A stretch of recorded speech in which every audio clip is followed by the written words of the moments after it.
Осы жылдың алғашқы жарты жылдығында мемлекеттік бюджет 113%-ға артты. Атап айтар болсақ, облыстық және аудандық бюджеттер 119%-ға артық орындалған. Бұл туралы мемлекеттік кірістер департаментінің мамандары өткізген брифингте мәлім болды.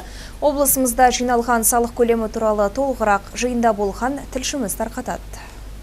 Қазына көлемі жиналатын салықтың көбеюіне байланысты артты. Соңғы санақ бойынша осы жылдың басында 72 мыңға жуық жеке кәсіпкер тіркелген. Бұл өткен жылғы көрсеткішпен салыстырғанда 3,5 мыңға артық. Атап айтқанда, пәтерлерін жалға берушілер, такси жүргізушілері, базарда сауда-саттық істейтіндер жеке кәсіпкер ретінде тіркеліп, салық төлеушілердің қатарына қосылды. Мәселен, биыл пәтерлерін жалға беретін 169 жамбылдық анықталып, олардан 1,8 миллион теңге өндірілген. Мамандардың сөзінше, әлі жалпы кәсіпкерлердің 30%-ға жуығы тіркеуде жоқ. Осындай шағын және орта бизнестің көлеңкелі тұстарын анықтап, салық төлемдерін қадағалау үшін арнайы тексерістер де жүргізіліп тұрады. Осы жылы 47 зерттеу жүргізу нәтижесінде қазынаға 360 миллион теңге түскен.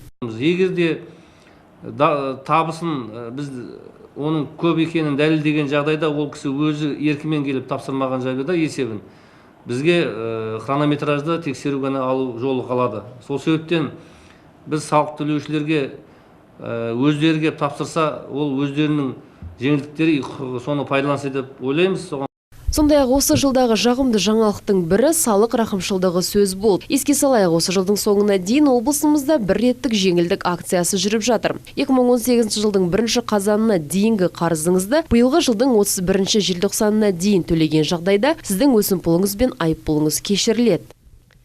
Статистика бойынша Жамбыл облысы бойынша 116 мың азаматтың мемлекетке берешегі бар екен. Жалпы қарыз 1,148 миллион теңге. Оның ішіндегі таза салық 985 миллион теңге. Ал өсімпұл мен айыппұл көлемі 318 миллион теңгеден астам. Мамандардың сөзінше, әзірге бюджетке 86 миллион теңгенің салығы қайтарылып, өсімпұл ретіндегі 9 миллион теңгесі есептен шығарылды. Бұл рақымшылдыққа ілігу үшін ешқайда барудың қажеті жоқ. Мемлекеттік кірістер органдары сіздің салықтарыңызға мониторинг жасап отырады. Негізгі қарызыңызды өтеген жағдайда өсімпұлдарыңызды 3 күн ішінде кешіреміз, дейді мемлекеттік кірістер департаментінің қызметкерлері. Ақсәуле Әбітай, Азат Байтемір, Жеті Ньюс.